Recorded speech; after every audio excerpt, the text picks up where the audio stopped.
Welcome po sa ating programa at magandang umaga. This is OG for your morning manna. Buksan po natin ang ating mga Biblia sa aklat po ng Pilipos, Kapitulo 2, versikulo 1 hanggang 8. Basahin po natin, Pilipos o aklat ng Philippians, chapter 2, verse 1 hanggang 8. Ito po ang pagkasabi. Nagbibigay ba sa inyo ng kasiglahan ang buhay na kaugnay kay Kristo? Naaliw ba kayo ng kanyang pag-ibig? May pagkakaisa ba kayo sa Espiritu Santo? Kayo ba'y nadaramang hangarin na tumulong sa iba? Kung gayon, lubusin ninyo ang iyong kagalakan. Maghari sa inyo ang pagkakasundo. Mabuklod kayo ng isang pag-ibig maging isa kayo sa puso't diwa. Huwag kayong gagawa ng anumang bagay dahil lamang sa hangad ninyong matanyag. Bagkus magpakababa kayo at huwag ipalagay na kayo'y mabuti kaysa iba. Ipagmalasakit ninyo ang kapakanan ng iba, hindi lamang ang inyong sarili. Magpakababa kayo tulad ni Kristo Jesus. Kahit siya ay Diyos, hindi siya nagpumilit na manatiling kapantay ng Diyos. Sa halip ay kusa niyang binitawan ang karapatan niyang ito at namuhay na isang alipin. Ipinanganak na siyang tulad ng isang karaniwang tao. Siya'y nagpakababa at naging masunurin hanggang kamatayan. Oo, hanggang kamatayan sa krus. Atin pong nabasa mga kapatid ang salita ng ating Panginoon at sinabi po dito na tayo'y gumaya tulad kay Kristo. My topic for this morning is minding Christ. Ibig sabihin ng minding Christ ay isipin natin yung mga bagay na patungkol po kay Kristo. Kung sino ba si Kristo, kung ano ba ang pag-iisip na meron si Kristo. Church, nais kong iparating sa inyo na bilang mga anak ng Diyos, tayo ay ini-expect sa atin na mamuhay ng may kabanalan. At ang tunay na kabanalan ay hindi po makikita sa panlabas lang na kaanyuan. Hindi yan kung gaano kahaba ang damit, hindi yan sa kung gaano kahaba ang buhok lang.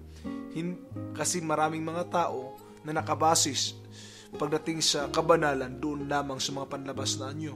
Subalit tingnan din natin yung ibang aspeto, ang tunay na ugat ng kabanalan. Tingnan natin sa aklat ng Biblia o sa aklat mga kapatid na atin pong nabasa ngayon sa aklat po ng Pilipos ay nakita po natin na hayaan natin na si Kristo ay maghari sa puso natin. Hayaan natin na ang katangiang meron si Kristo ay maging atin din po. At atin din pong mapag-aralan. Sabi dito na nabuklod kayo sa isang pag-ibig at maging isa kayo sa puso at sa diwa. That is what we call unity. Dapat nating pansinin na kailangan natin ng pagkakaisa.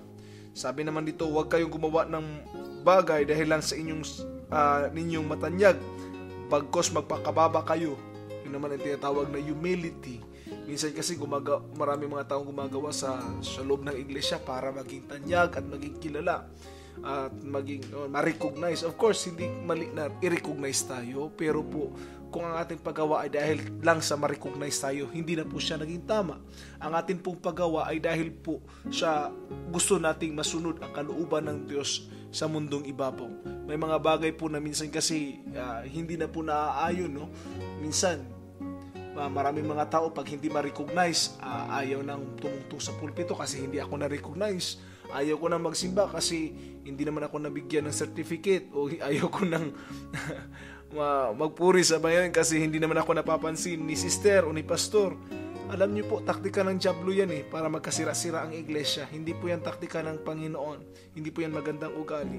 Kung titingnan natin sinabi dito, magpakumbaba kayo. Hindi nga inisip ni Jesus Christ na siya ay Diyos, bagkus gumamit siya ng katawang tao at naging tulad ng isang ordinaryong tao upang ipakita sa atin kung kaano talaga kahalaga yung kaligtasan pinagkaloob niya sa atin, Sinabi pa dito na ipagmalasakit ninyo ang kapakanan ng iba, hindi lamang ang inyong sarili. Tingnan niyo po, Yung self-centeredness, kailangan nating tanggalin. Yun po yung isang bagay na dapat nating tingnan, na kailangan nating itakwil yung sarili natin, no? At sabihin natin, ay, hindi naman ako mas magaling kaysa kanya, pareho lang tayo. Minsan kasi marami mga taong nagmamataas sa kanilang sarili at sabihin, ako may natapos ako, ganito ako, ganyan ako. Hindi po ganun ang tunay na sukatan ng pagiging Kristiyano. Ang tunay na sukatan ng pagiging Kristiyano po ay pagpapakumbaba sa sarili, paglapit at paglaga kay Kristo at magkaroon ng ugaling tulad kay Kristo. Hindi po sa dami ng degree na ating natanggap. Oo, hindi po mali na magkaroon tayo ng edukasyon, hindi po mali na makatapos tayo ng doctor's degree o master's degree ba dyan, o bachelor's degree. Hindi po yan mali, kapatid. Ang mahalaga po ay hindi doon nakasalalay ang ating sarili, hindi doon nakasalalay ang ating tunay na identity. It's only for our expansion expression. Pero hindi po yan yung tunay na kahulugan ng pagiging tulad ni Kristo. Kaya ano pong ibig kong sabihin? Ibig ko pong sabihin na ibigay natin ang ating sarili sa pagpapakumbaba tulad ni si Kristo ay naging tao at pinili na maging tulad ng tao kahit alam niyang siya'y Diyos, no? Kusa niyang binitawan ang karapatan niyang ito na pagiging Diyos. Kaya niya nang gawin lahat, eh. Kaya niyang pilitin ang tao, kaya niyang hilahin sila at sumunod sa kanya. But no, bilang isang mga Kristiyano po, dapat nating tandaan na si Jesus Christ ay binitawan ang karapatan niyang ito at namuhay na isang alipin. Kahit na siya ay Diyos, mga bagay ay kanyang binitawan, ang kanyang trono, lahat ng bagay upang sa atin po ay maipabot ang kanyang kaligtasan.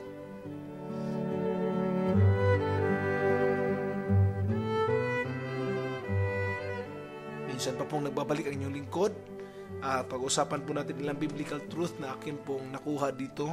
Kanina pinag-usapan natin yung pagiging tulad kay Kristo, no? Unity, humility, and casting away the self-centeredness. Instead, do not think yourself as better than others. Think the best or the benefit of everyone. Now, minding Christ. Binanggit po sa Philippians chapter 2 verse 1 to 18, ito mga bagay na ito, let the mind of Christ be in us. Alam ko po na kung tayo po may pag-iisip tulad po kay Kristo, alam ko po na hindi po mahirap gawin ang mga bagay na ito. Minsan kasi ang pag-iisip ng tao ay nandoon sa kanyang sarili lamang. Pero kung ating pag-iisip ay tulad ng pag-iisip na meron si Kristo, hindi po mahirap gawin ang mga bagay na ito. He never think of his own interest but the interest of his children. Totoo po yan. Ang pag-iniisip niya lang po ang kapakanan natin, hindi po ang kanyang kapangalan. Ito po magandang point na gusto ko pong ibanggit sa inyo. He became poor that I may become rich. He became a sin for me to be forgiven. He was bruised for my iniquities. He was striped that I may be healed. He was cursed that I may be blessed. He does the direct opposite that we will receive the full benefit. Ito po yung yung bagay na gusto kong bigyan ng emphasis sa inyo mga kapatid. That through Christ's suffering, we receive the eternal blessing. Through Christ's poverty, we become rich. Kaya po wag mo pong isipin na bilang isang Kristiyano, kailangan ko maging mahirap upang sa ganun ay maging banal ako. Ang pagiging mahirap ay hindi po sukatan ng pagiging banal, ni ang pagiging mayaman ay hindi rin po sukatan na ikaw po ay lubos na pinagpala. Sabihin ko po, ng tunay na pagpapala ng Diyos ay holistic.